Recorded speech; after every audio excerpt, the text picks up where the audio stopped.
So they're changing out target faces for the next match. This one's kind of interesting. Yeah, so thank you guys for joining us on USA Archery. If you guys are just tuning in, we're here at the 2020 Easton Foundations Gator Cup, and this is the last stop on this year's USAC Qualifier Series Tour.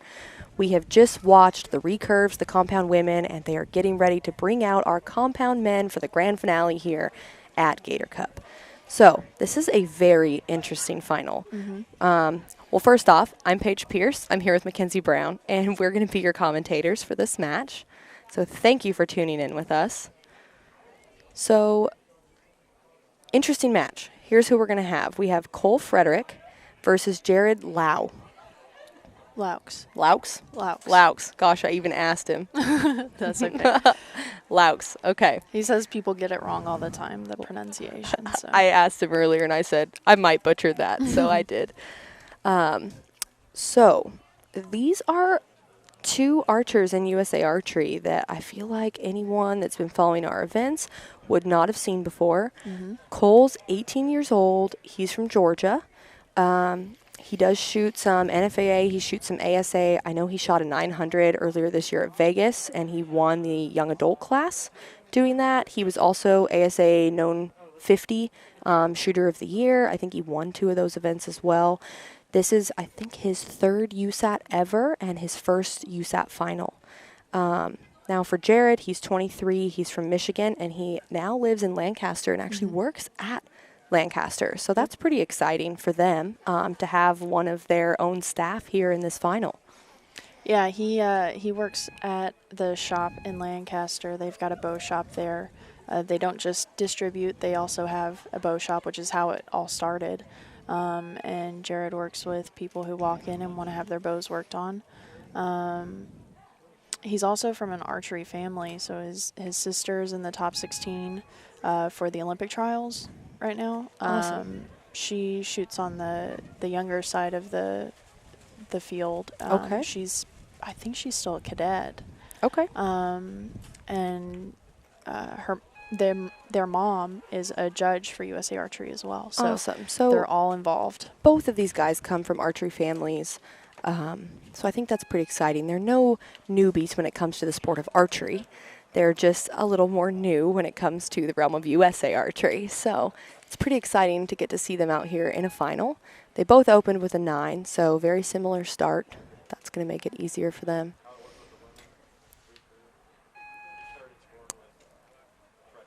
Let's see. Sorry, guys, we couldn't see the target there. Cole is up. So they're shooting right now at 50 meters. As you can see, it's incredibly windy conditions out there.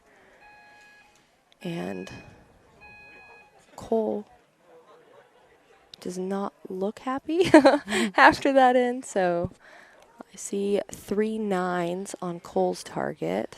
And haven't quite seen what Jared has there yet. There we go. For Cole, it looks like he's on the right side, or what golfers like to call the pro side. So it's into the wind almost. So that may just be, the frustration may be coming from on the practice field, which is just right over from where we're competing. I was dead on and just railing 10s, and now You the come wind out here. cut off or is different, and I'm over on the right side. Yeah. It looks like Jared is also on that right side. Yeah. But So has a 10. his score's showing 10.98 versus 9.99, which is going to give them the same end result here as far as total score. So really no harm, no foul on an end like that. I feel like in compound, when you shoot an end and you tie, it's kind of like, okay, that was a wash. On to the next 3 arrows. I feel like they both look pretty comfortable. So I will say, considering I know they haven't done this before, that 20-second alternating clock can be very intimidating. Yep. I've been doing this a long time, and I still hate that clock. So I think for both of them, this is going to feel like an incredibly fast match. As an athlete when you're out there. There may seem like there's quite a bit of downtime right now, but let me tell you, the match flies. You walk out, you shoot a few arrows, and before you even realize it, you're done. Yep. And so for these guys, I think it's going to be new because they have to watch that alternating clock. They're trying to get their shot off within the 20 seconds with the wind conditions. So I wouldn't say that any of them necessarily has an advantage over the other one at this point. Well, and the other thing is, leading up to this match, you've had 2 minutes to shoot 3 arrows. Yeah. Every other preliminary match has had that much time, whereas this is the only match where in this competition you'll shoot that 20 seconds. Yeah. So it's a big switch. Yeah. The one thing that I know about Jared is that he usually shoots a more like bow hunter setup. Okay. He finished 3rd at the LAS Classic this year in the men's open division, and I think Okay. he shot more of that style of bow, and that's what I think he's used to shooting, but he's shooting a target setup now, so So that's going to be yeah. a very big change for I him. For think those of so. us that shoot both styles, that's nothing alike. Yep. They're both still compounds, but the accessories and everything that you use with them are very different. that balance is different. I think the way your release goes off is different because you've got different leverages going on. So yeah, definitely a different. Definitely different setup. So the way that this match is going to work is the higher ranked archer usually gets to choose whether they want to shoot first or second. Now, you never know what they're going to choose. Everyone has their own preference. But Jared obviously chose to shoot first out of the gate because they're still tied. He gets to shoot first. But normally the lower placed archer will lead each end. So right now we haven't seen any changes. But I do think that oftentimes may change the outcome of the match. It definitely changes how much pressure a person feels, whether they start off or have to finish each end. Well, you never know if you're going to get lucky that way either with the wind gusts like on a field like this. Yes, that's very true. A lot of this is luck of who gets caught in bad wind versus not. So right now Jared has 2 10s and Cole has a 10 and a 9. Another strong shot from Jared, another 10. His shots look very smooth out there. He looks pretty comfortable. He looks pretty confident when his bow breaks. I do think it looks like they're both shooting buttons or a thumb release. And I think that Jared is more of a command style shooter, as we like to call it. And then Cole is more of a true back tension type button shooter. Yeah, I will say one thing that's very interesting with compound is that there's a lot of people that may shoot a little more of a command style shot and you can't tell. So I don't know these guys well enough personally to know how they're shooting on the women's match. I could tell you that, but for these guys, based off their follow-throughs, I think that's a pretty good assumption. So we only have a 1-point deficit right now.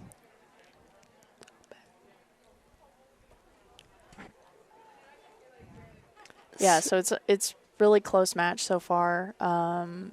That first end was, I think, lower than both of them expected. Yes. But then this end was a little bit more, I think, what they're used to. I think Cole was a little upset about that 9, but on a day like today and with these conditions, shooting perfect isn't always necessary. Yeah, or it's not attainable. necessary or attainable. Yeah. We all know that we expect the compound men to go out there and shoot 150, 149s, 148s, but honestly, in conditions like this, and with 2 guys out there where this is their first final, like that is a tremendous amount of pressure. It's a learning curve. Well, that's a big part of archery too, and competing at this type of level is kind of managing those expectations of yourself. You know, if you go in and expect to have a perfect round, you can set yourself up for failure. But if you go in and expect to shoot your process, shoot the way you've practiced, that can win. And that's across both types of archery, recurve and compound. It's also very important that they can shoot an arrow, and if it's not what they wanted, they can let it go. Because there is no time to sit and wait, mentally recover, take a break, take a couple deep breaths, because really they have just a couple seconds to load their arrow and be ready to shoot again. Yeah. So I think that's something that if you do have a shot that's less than ideal, you have to shake it off and be ready to shoot the next one, or it'll just bury you. So big wind gust here right now. That was impressive. Nice.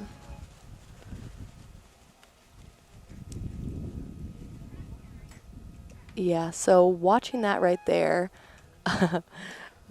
Jared definitely shoots a command style shot. I will agree with Mackenzie.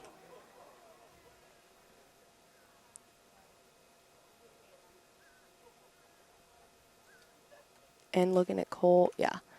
So Cole, I'm definitely going to say shoots more of a back tension style shot. You could see the pressure building. You could see him pulling, fighting through that shot.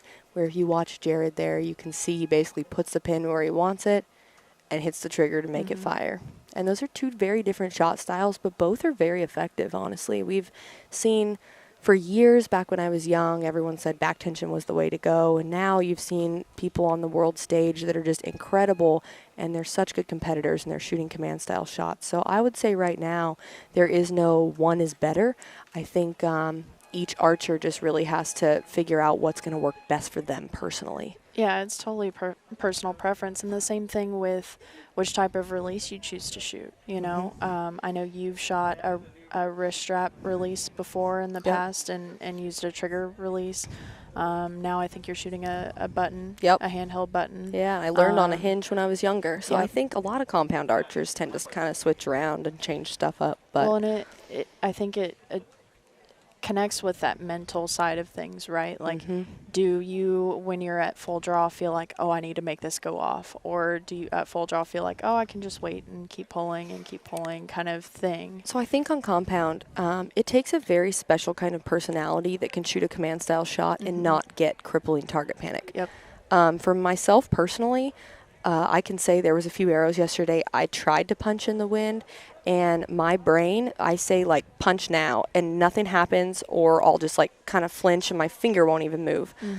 So for me personally, I pretty much have to shoot a back tension style shot, or my body just doesn't want to listen to my brain. Where for other people, for you, like, I mean, it's good, it's good and it's bad in the same sense, because sometimes you do have to make the shot go off. Yeah, but sometimes you don't have a choice. In other scenarios, it's also good because you're not forcing shots to go off. You're just like, you're trusting that your body knows how to do it. You're just trusting your process. But also, I will say, command style shooters, when they are on, they are incredibly, incredibly hard to beat. I was talking about back tension style shooters earlier with the compound women, and how you're just aiming and pulling and waiting for that shot to break. And there is some advantage to somebody that can just put the pin exactly where they want it and shoot the shot. They're not waiting. There's no risk of them getting blown out because they're deciding when it goes off. Now, I will say, over a long-term career for command style shooters, you often see high highs and low lows. Where the back tension style shooters tend to be a little more even. Yes, for sure. But well, and so something we talked about earlier with the recurve is draw weight and like poundage differences, especially between men and women. Do you find that in compound as well, or I would say holding weights, or it's a lot less different in compound than recurve. I would say both those guys out there right now are shooting 60 pounds. That is the max poundage that you can shoot per the rules in USA Archery. So basically every guy out there shoots 60. I know I only shoot 53 personally, so on the women's side you will see quite a bit of variance in poundages from maybe 48 to 60. But the men, the advantage that they really have is they can hold more holding weight, they can hold more draw weight. With that, they can typically hold up more mass weight on the bow. And in windy conditions like this, holding weight is a very big benefit.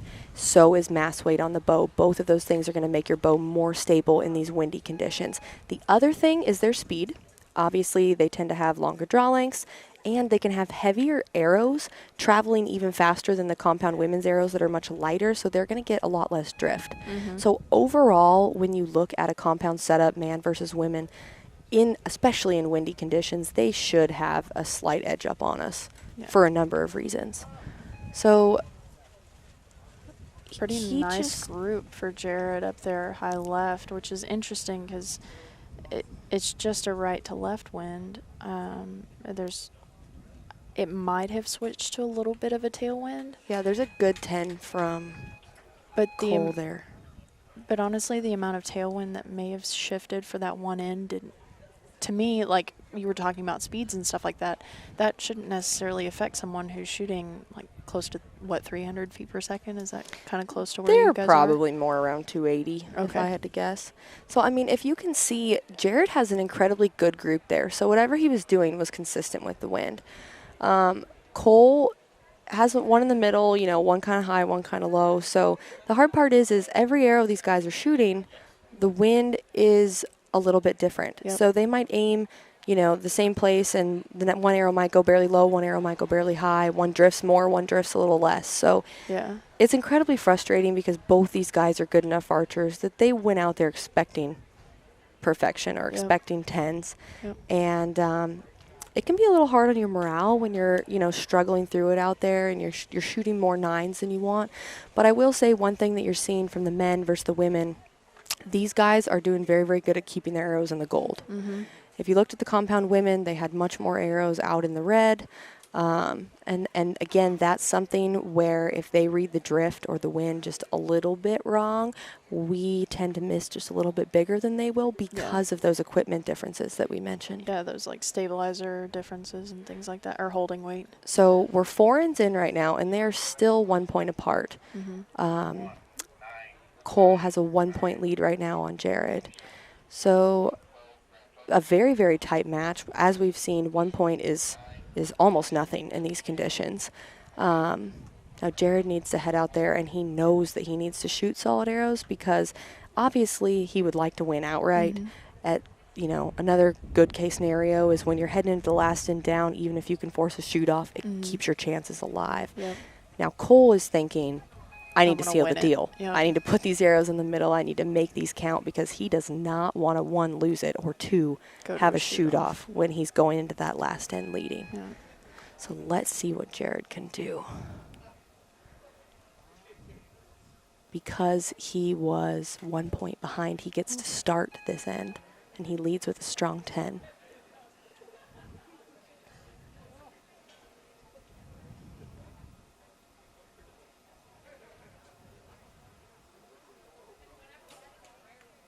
Another 10. Good 10 from Cole. The other thing here, too, is kind of like what we can do in sets if it's like 5-3 or something like that. He just needs to tie.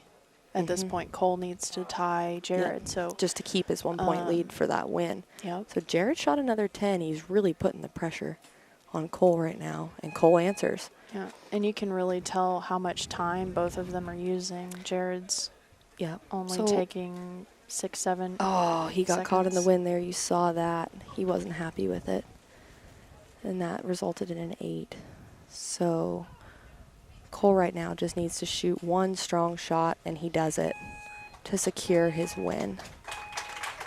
And you can see he's so excited there. That's awesome. That's good shooting from both of them. That's really cool. Honestly, they put on a great show. Being out there with the pressure, the clock, and the wind, most of all. That was really cool. I think it's neat that they both went out there in their very first finals. Man, they shot incredible. And the scores were so close that every single end, you never knew what was going to happen. It literally came down to the last and final arrow. Yeah, those guys worked really hard out there.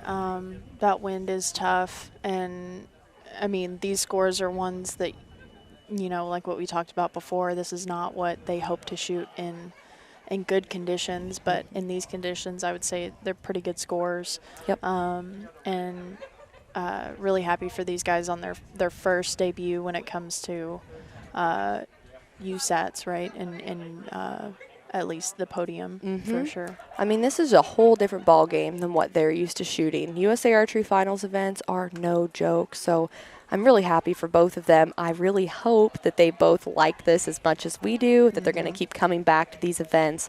I think by the smile on Cole's face there, that probably answers that question. But congratulations to Cole walking away with a gold medal today. That is awesome. And good work from Jared. Silver medal is nothing to be ashamed of. So hopefully he's leaving happy as well. Yeah. Well, I think that does it for the day, guys. Thank you so much for joining us. We're here with USA Archery. This was the 2020 Easton Foundations Gator Cup, and we really hope you enjoyed this weekend's coverage.